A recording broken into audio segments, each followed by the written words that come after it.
Bangladesh to declare Cox's Bazar to Bandarban area as a military operations zone. মানে Bangladesh declare করেছে যে কক্সবাজার থেকে বান্দরবান পর্যন্ত এরিয়াটাতে একটা মিলিটারি জোন করা হচ্ছে।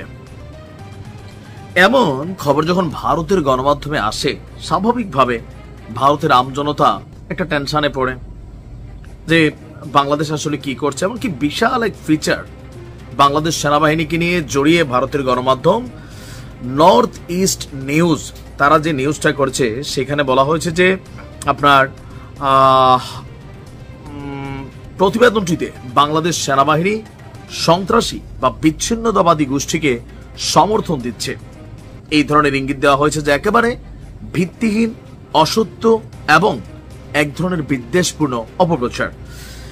5ই আগস্ট সরকার পতনের পর বাংলাদেশ সেনাবাহিনীকে নিয়ে ভারতের গণমাধ্যমগুলো বা